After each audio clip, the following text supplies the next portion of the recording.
Four BCA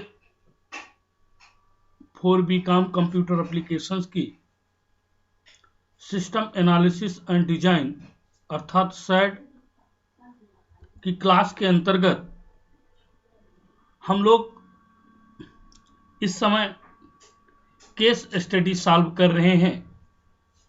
पिछली कुछ क्लासों में हम लोगों ने 2 केस स्टडी देखी है। पहली है लाइब्रेरी मैनेजमेंट सिस्टम की, इसके बाद हम लोगों ने होटल मैनेजमेंट सिस्टम को स्टार्ट किया था। तो लास्ट क्लास में होटल मैनेजमेंट सिस्टम की केस स्टडी का पार्ट फर्स्ट, चूंकि केस स्टडी को मैंने चाहे वो लाइब्रेरी मैनेजमेंट सिस्टम की रही हो चाहे ये होटल मैनेजमेंट सिस्टम की रही हो, इन दोनों को मैंने 2 पार्ट्स में डिवाइड किया है ताकि हमें पढ़ने में और समझने में आसानी हो कि किस तरह से किसी प्रोजेक्ट को डिजाइन करते समय सिस्टम एनालिसिस क्या सोचता है, कैसे वो वर्क करता है और इंफॉर्मेशंस को कैसे वो गैदर करता है। इसके बाद जो उसके पास एग्जिस्टिंग सिस्टम है, मींस जो मौजूदा सिस्टम उसके साथ काम कर रहा है, उसमें ऐसी क्या खामियां हैं, क्योंकि हम तब तक प्रपोज्ड सिस्टम नहीं लाते जब तक एग्जिस्टिंग सिस्टम के अंतर्गत कोई खामियां नहीं होती हैं। तो एग्जिस्टिंग सिस्टम में जो जो कमियां हैं उनको देखिए, किसी भी सिस्टम की हम पूरी तरह से कमियों को दूर नहीं कर सकते हैं। हम जो प्रपोज सिस्टम लेके आए हैं, कोई एक नया रिसर्चर आएगा वो उसमें भी कुछ कमियां निकाल देगा, या हमारे हिसाब से तो बिल्कुल वो सही है, लेकिन जो इंड यूजर काम कर रहा होगा कोई ना कोई कमी उसको भी उसमें समझ में आ जाएगी। तो ओवरऑल सिनारियो ये है कि जो भी केस स्टडी होती हैं तो इन केस स्टडी में एग्जिस्टिंग और प्रपोज सिस्टम को लेके चला जाता है। हम पूर्णतः ये नहीं कह सकते कि किस तरह से वो एग्जैक्ट काम करेगी या नहीं करेगी, उसमें क्या कमियां होंगी क्या नहीं होंगी। उन सबको दूर करने के लिए हम सिर्फ कोशिश कर सकते हैं। तो लास्ट क्लास में हम लोगों ने होटल मैनेजमेंट सिस्टम की केस स्टडी का पार्ट फर्स्ट कि होटल मैनेजमेंट सिस्टम क्या है, उसका इंट्रोडक्टरी पार्ट क्या है, रूम्स के टाइप्स क्या है, रूम किस तरह से बुक हो रहे हैं, रूम के बुक होने के टाइप्स क्या हैं, पेमेंट ऑप्शंस क्या हैं, उसकी लाइफ साइकिल क्या है और उसमें सॉफ्टवेयर और हार्डवेयर की रिक्वायरमेंट्स क्या क्या है, ये सारी चीजें देखे थे। आज हम होटल मैनेजमेंट सिस्टम की केस स्टडी का पार्ट सेकंड देख रहे हैं कि आखिरकार ये पार्ट सेकंड किस तरह से कार्य करेगा। तो इसके अंतर्गत हार्डवेयर और सॉफ्टवेयर रिक्वायरमेंट के आगे इमैटेरियल्स एंड मेथड्स, मींस ऐसी कौन सी मेथोडोलॉजी होंगी उसे यूज करने के लिए।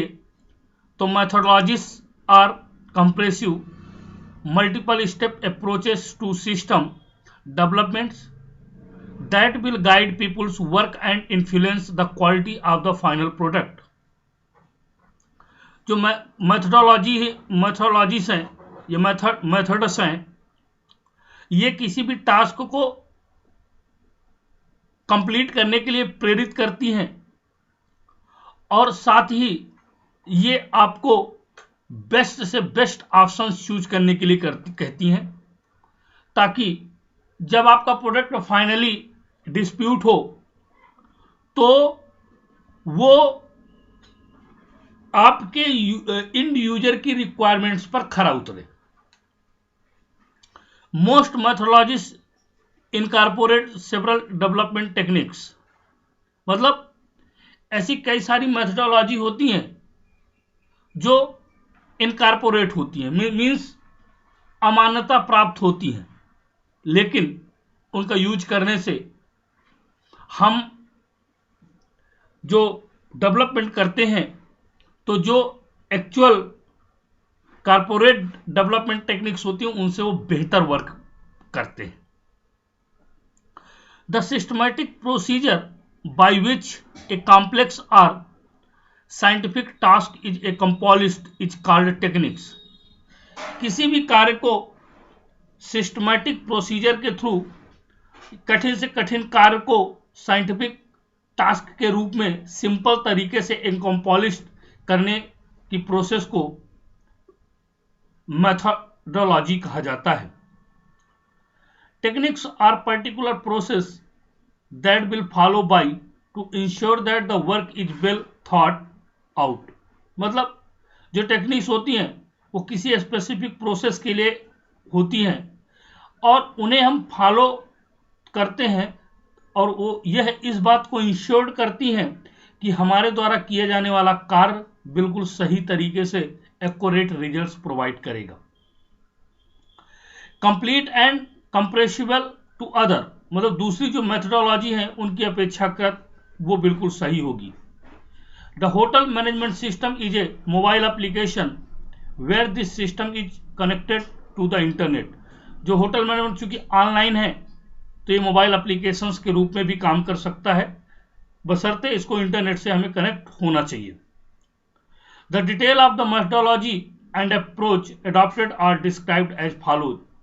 मतलब जो इसकी मेथडोलॉजी है, इसके अप्रोचेस हैं, उसको हम नेक्स्ट पेज में ये देखेंगे, ये बताएंगे कि आखिरकार किस तरह से वो वर्क करती है। तो architectural framework of online computerised hotel management system, मतलब किसी भी केस स्टडी का सबसे महत्वपूर्ण पार्ट होता है कि हम उसको आर्किटेक्चरल फ्रेमवर्क के रूप में कैसे डिफाइन करेंगे। तो an architectural framework for an online hotel management system is developed and presented. मतलब ये जो होटल मैनेजमेंट सिस्टम का आर्किटेक्चरल फ्रेमवर्क है उसमें हम डेवलप करते हैं और उसको प्रेजेंट करते हैं। The framework highlight the structure of the developed system together with the way they interactions. जो फ्रेमवर्क होता है वो ये हाईलाइट करता है कि आपके द्वारा डेवलप किए जाने वाला स्ट्रक्चर या जिसके साथ आपका इंटरेक्शन हो रहा है उस इंटरेक्शंस के साथ वो एक साथ मिलकर काम करना चाहता है और वो उन चीजों को हाईलाइट करने की पूरी कोशिश करता है जो यूजर्स के लिए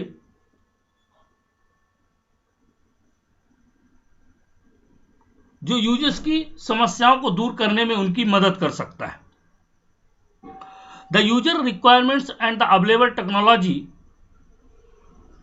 तो जो यूजर की रिक्वायरमेंट है, उसकी जरूरत है, उसके हिसाब से जो टेक्नोलॉजिकली हम यूज करते हैं, तो the following components are noticeable. तो हमें उनमें कौन कौन सी चीजों की आवश्यकता पड़ेगी। सबसे पहला डेटाबेस। डेटाबेस क्या होता है? किसी भी, चाहे वो ऑनलाइन सॉफ्टवेयर हो चाहे ऑफलाइन सॉफ्टवेयर हो, इन दोनों में जो सबसे महत्वपूर्ण रोल प्ले करता है वो होता है डेटाबेस, जो हमारी एंटायर इंफॉर्मेशंस को स्टोर रखता है। और इस इंफॉर्मेशन को स्टोर करने के लिए मुझे ज्यादा बताने की आवश्यकता नहीं है, क्योंकि बीकॉम वालों ने एमएस एक्सेस पढ़ा है और बीसीए वाले ओरेकल और डीबीएमएस दोनों पढ़े।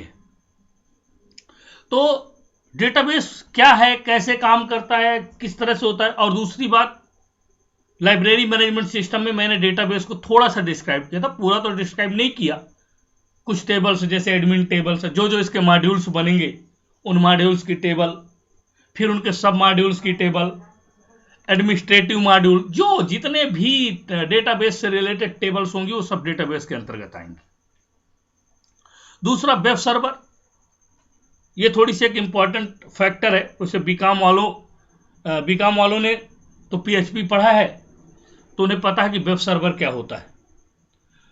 और शायद आप लोग .NET पढ़ रहे हैं, ASP.NET अभी नहीं पढ़ रहे हैं।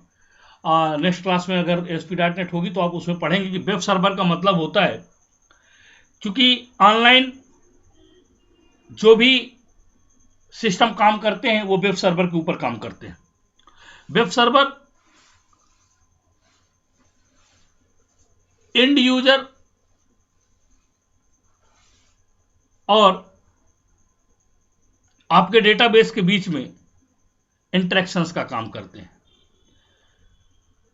आपके फ्रंट पेज को, जैसे आप लोग क्या करते हैं, गूगल में डाला google.com ब्राउजर, तो ब्राउजर जो ओपन करता है वो उसके सर्वर से जाके एक्सेस करता है, वो वेब सर्वर होता है।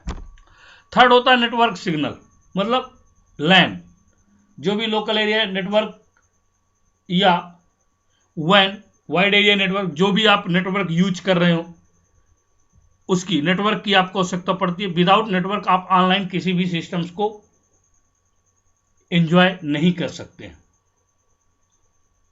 User of the design system, मतलब यूजर के लिए जो डिजाइन किया गया फ्रेमवर्क है या सिस्टम है, उसे हम इसके द्वारा देखते हैं। Database design of online computerize hotel management system. अब online computerize hotel management system के लिए जो डेटाबेस डिजाइन करते हैं, तो दिस हेल्प टू मैनेज और structure their data in a logical way. मतलब ये क्या करता है, आपके डेटा को या उसके स्ट्रक्चर को लॉजिकल वे में मैनेज करने में उसकी मदद करता है। In addition, database design is a process to produce detailed data model of a database. आप लोगों को याद होगा मैंने ER मॉडल आपको पढ़ाया है, तो वही बात यहां पर कह रहा है कि जो डेटाबेस की डिजाइनिंग होती है वो डिपेंड करती है उसके मॉडल पे, किस मॉडल पर आप काम कर रहे हैं। The detailed data model consist of A detailed value, parameters, attributes, primary की, फॉरेन की एंड रिलेशनशिप बिटवीन एंटिटीज। किसी भी डेटाबेस टेबल में या डेटा मॉडल में कुछ चीजें बड़ी महत्वपूर्ण होती हैं, जैसे उनके पैरामीटर्स, उनके attributes, primary keys, foreign keys तथा टेबल के बीच में रिलेशनशिप। दो या दो से अधिक टेबल के बीच में जब कोई संबंध स्थापित होता है उसे हम लोग रिलेशनशिप के नाम से जानते हैं। ER डायग्राम जो मैंने पढ़ाया है, अगर आपको याद हो तो मैंने वहां आपको रिलेशनशिप बताया था कि रिलेशनशिप क्या होता है।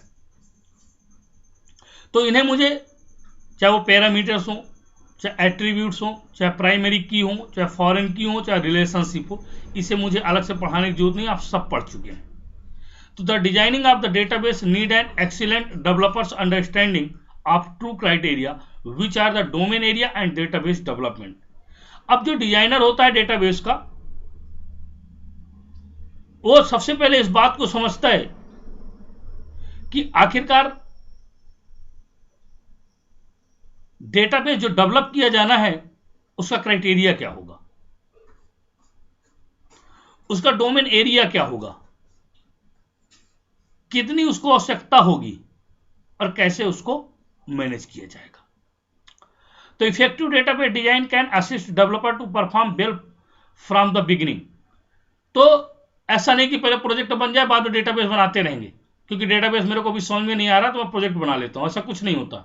सबसे पहले एक साथ दोनों काम पैरेलल चलते हैं। एक तरफ डिजाइनिंग, सिस्टम एनालिसिस डिजाइनिंग का काम करता है, तो डेटाबेस एडमिनिस्ट्रेटर जो DBA होता है वो डेटाबेस का काम करता है। किस मॉड्यूल में कौन सी टेबल लगेगी, किस टेबल में कितने एट्रीब्यूट्स होंगे, किसमें कितनी एंटिटी होंगी, ये सारी की सारी चीजें पहले से तैयार कर ली जाती हैं। In addition it can reduce cost and time during development process. इससे दो चीजों का फायदा है। पहला तो डेवलपमेंट प्रोसेस में आपको बार बार ये नहीं सोचना पड़ता कि क्या ये सही है कि क्या गलत, क्योंकि पहले से हम लोग तैयार होकर बैठ जाते हैं।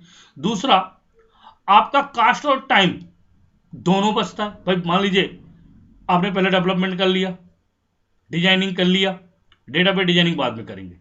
अब आपके अनुसार डेटाबेस डिजाइनिंग सेट नहीं हो रही या कोई प्रॉब्लम आ रहा है, तो आपका कॉस्ट टाइम दोनों खराब हो जाता है। An excellent database development is important to get an optimal performance and high productivity। जो डेटाबेस का डेवलपमेंट है वो उसकी प्रोडक्टिविटी के हिसाब से, उसकी परफॉर्मेंस के हिसाब से हाई है। In order to achieve the quality of system, the structure has to be properly presented, which representing information in the database design to ensure the database work properly। तो किसी भी सिस्टम की quality और उसका structure, उसकी representing information के according जो present में है, वो डेटाबेस की डिजाइन करते समय इस बात को इंश्योर हो जाता है कि डेटाबेस प्रॉपर वर्क कर रहा है या नहीं कर रहा है, या उसमें कोई समस्या आ रही है। अब modelling of online computerised hotel management system. अब मॉडल कैसे, मॉडल काम करते हैं इसमें। तो the emphasis of logical database model is on logic which is a readable method and useful for representing the knowledge। मतलब जो लॉजिकल डेटाबेस मॉडल है उसकी जो अपनी लॉजिक होती है वो मेथड्स को बड़ा आसानी से समझदार बनाता है। This can be done through the conceptual modelling. Conceptual modelling is a process to model data of domain. अब इसमें जो मॉडल यूज होता है वो कंसेप्चुअल मॉडल यूज होता है। अगर याद हो, अगर आप लोगों ने मॉडल पढ़ा होगा डेटाबेस में, तो आपको कंसेप्चुअल मॉडल पढ़ाया गया होगा। तो ये एक तरह से डोमेन होता है उसका। Conceptual modelling is well known technique of data modelling. और ये जो कंसेप्चुअल मॉडलिंग ऐसी कोई टेक्निक नहीं है, डेटा मॉडलिंग की बहुत ही महत्वपूर्ण टेक्निक है। अगर डेटा मॉडलिंग मैंने आप लोगों को पढ़ाया यूनिट 4 पे, लेकिन मैंने कंसेप्चुअल मॉडल्स को कवर नहीं किया। It represent domain entities, meaning of the data, concept are terms used by domain experts, function और रिलेशनशिप बिटवीन कॉन्सेप्ट। अब ये क्या रिप्रेजेंट करता है, इसकी किस तरह से एंटिटीज होती हैं, डेटा की मीनिंग क्या होगी, उसके कॉन्सेप्ट क्या होंगे, एक्सपर्ट्स कैसे काम करेंगे, फंक्शंस क्या होंगे, टेबलों के बीच में रिलेशनशिप क्या होगा, ऐसे सारे कॉन्सेप्ट्स को पहले से वो क्लियर कर देता है। Conceptual model also known as conceptual level schema is a part of process in database design which determines information need of user. मतलब हम कंसेप्चुअल मॉडल को कंसेप्चुअल लेवल स्कीमा भी कहते हैं, जो डेटाबेस डिजाइनिंग की प्रोसेस का एक पार्ट होता है और जो यूजर की जरूरत के हिसाब से इंफॉर्मेशन को शेयर करता है या उसके हिसाब से काम करता है। It is able to provide an accurate, complete representation of one's understanding of the domain। और एक बार काम कंप्लीट हो जाने के बाद जिसका रिप्रेजेंटेशन होता है with adoption of the different purpose, फिर उसको हम अलग अलग अपने कार्यों के लिए उसे एक्सेस कर सकते हैं। The use case that list of steps typically defining interactions between a role of each modules perform. ये क्या करता है, सभी मॉड्यूल्स के लिए अलग अलग होता है। एक डेटाबेस सभी मॉड्यूल्स के लिए नहीं होता, सभी मॉड्यूल्स के लिए अलग अलग डेटाबेस होता है। Describe the interface user for the room reservation. अब हम कोई एक इंटरफेस लें और वो इंटरफेस क्या हो, रूम रिजर्वेशन का इंटरफेस हो, उसे हम डिस्क्राइब कर सकते हैं। अब कंपैरेटिव इवैल्यूएशन फैक्टर्स। अब अलग अलग कंपैरेटिव इवैल्यूएशन फैक्टर्स क्या होते हैं?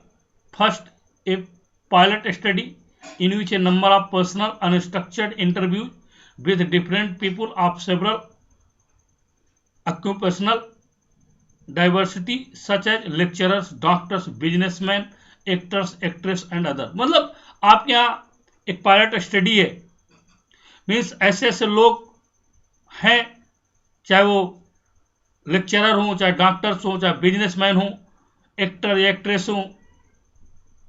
This was done to discuss the purpose of the research study, और ये हमारे रिसर्च स्टडी का पर्पज है। Since all factor to investigate users preferred platform to accessing hotel management system could be numerous, it implies that given a objective to ensure quality of hotel service and application, much emphasis must be channeled to the critical factor। कितनी भी बड़ी से बड़ी समस्या क्यों ना हो जाए, आप का स्टाफ, आपके लोग और आपकी सर्विस उस क्रिटिकल पोजीशन में भी लोगों को बेहतर से बेहतर सुविधा प्रदान कर सके या करे, वो डिपेंड करता है आपकी क्वालिटी पर। आप लोगों ने एक मूवी आई है 26/11, आप उसमें देखिए होटल ताज में टेररिस्ट अटैक होता है और अनुपम खेर उसमें चीफ सेफ होता है। वो अपने स्टाफ को बुलाता है और कहता है कि जो जाना चाहे वो जा सकता है, लेकिन मैं तो रुकूंगा। बाद में उसका पूरा स्टाफ रुकता है। बाकी ज़्यादा डिटेल तो नहीं मैं बता पा रहा हूं आपको, आप लोग ज़्यादा डिटेल लेना हो तो देख लीजिएगा। आप उसमें ये चीज़ बिल्कुल दिखाई गई है कि देखिए हमारे भारतीयता में, हमारी संस्कृति में अतिथि देवो, मतलब जो मेहमान है वो हमारे लिए भगवान के समान है, और उसको चरितार्थ करते हुए हमारी सर्विस और हमारी सुविधाएं उनको अपनी ओर आकर्षित करती हैं।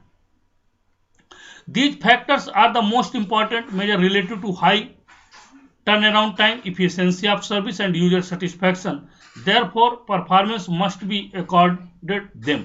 मतलब मैं कहूं मेरी बहुत अच्छी सर्विस है, मैं बहुत अच्छा वो करता हूं, लेकिन जब तक यूजर सेटिस्फाइड नहीं होगा, यूजर को सर्विस प्रोवाइड नहीं हो पाएगी टाइम टू टाइम, तब तक हमारी किसी भी टेक्निक का कोई मतलब नहीं है। These basic factor are independent of the one another and can significantly influence the user choice of a platform to access hotel management system। मतलब ये सारी चीजें आप किसी यूजर को बाध्य नहीं कर सकते, आप किसी यूजर को ये नहीं कह सकते नहीं मेरी सर्विस, वो तो इंडिपेंडेंट है, स्वतंत्र है, वो देखेगा अगर सर्विस उसको पसंद आएगी आपकी, आप या आपका व्यू दे लेगा, एक्सपीरियंस लेगा जो वहां लोग रह चुके उसके पहले, इसके बाद ही वो आपके पास आएगा।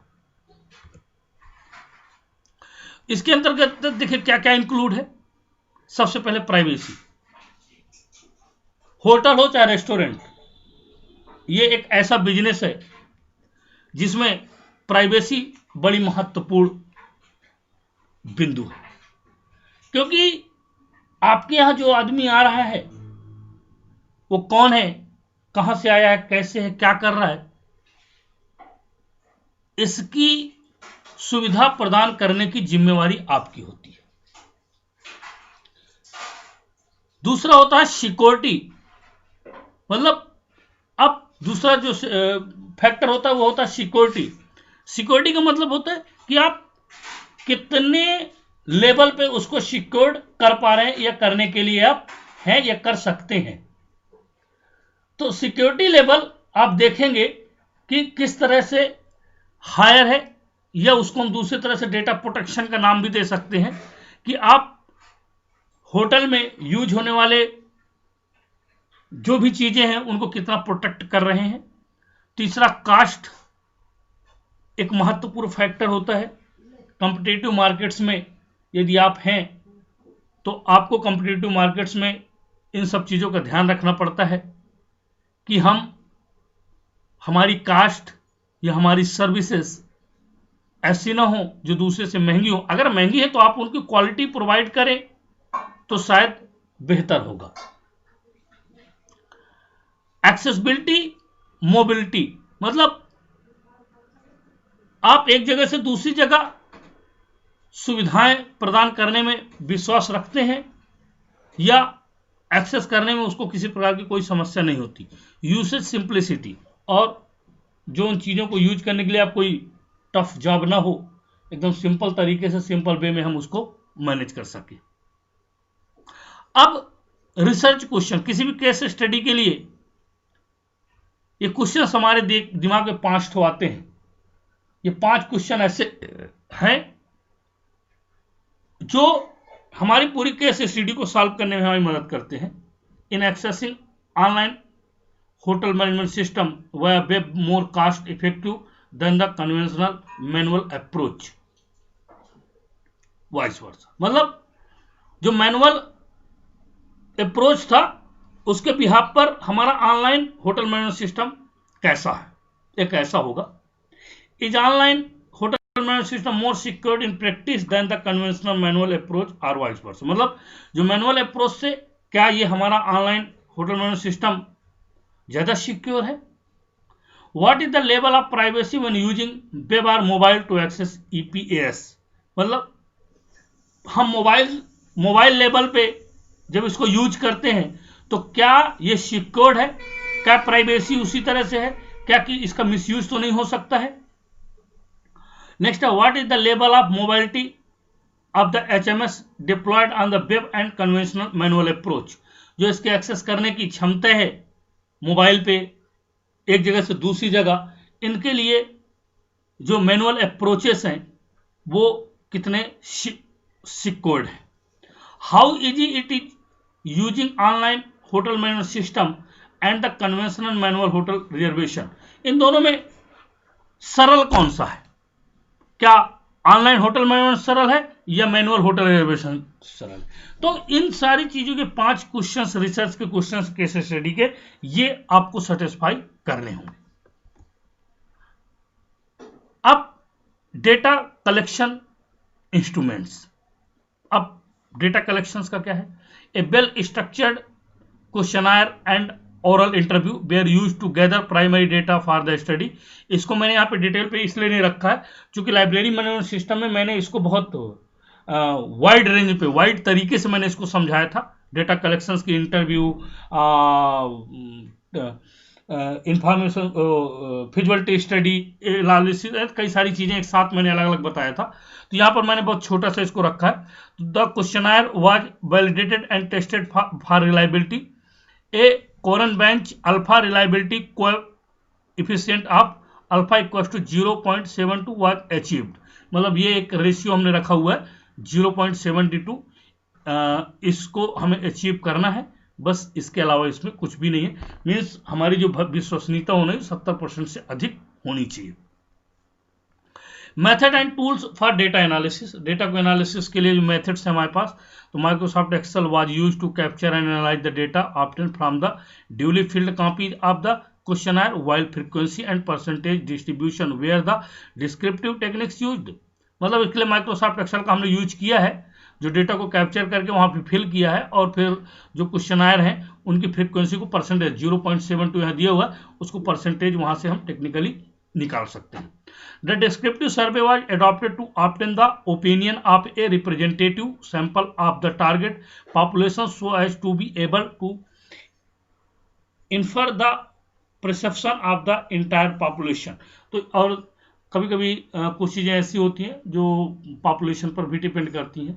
हो सकता है उस हिसाब से हमारे पास मेथोडोलॉजी ना हो, एडॉप्शन ना हो जितना हमको चाहिए या होना चाहिए। तो इसके लिए हम लोग क्या करते हैं कि डिपेंड करता है उसका एंटायर पॉपुलेशन पर। आखिरी में conclusion. In this study user preferred online hotel management system the conventional manual hotel processing and the investigated. मतलब ये स्टडी हमको प्रेफर करती है कि हम ऑनलाइन होटल मैनेजमेंट सिस्टम को कन्वेंशनल मैनुअल होटल प्रोसेसिंग की अपेक्षाकृत इसको प्रेफर करें, जो इससे privacy, mobility, easy of the use, security and cost are perfectional critical assignment factor consider to impact user choice decision. मतलब ये सारी चीजें ऊपर जो दी हुई हैं इनके अनुसार ये बिल्कुल सही है। For designing the system we have used simple data flow diagrams. Overall the project teaches us the essential skill like क्या है, using system analysis and design techniques like data flow diagram in designing the system, understanding the database handling and query processing। तो ये finally इसका conclusion है कि हम final इस तरह से हम क्यों HMS ऑनलाइन HMS को यूज करें। तो ये था होटल मैनेजमेंट सिस्टम का पैरा सेकेंड। और आज से आप लोगों की शेड खत्म होती है। इसमें यदि कहीं कोई प्रॉब्लम हो तो आप लोग सिलेबस देख लीजिएगा और इसके बाद मुझे बता दीजिएगा तो मैं उसको एक्सप्लेन कर दूंगा। Thank you.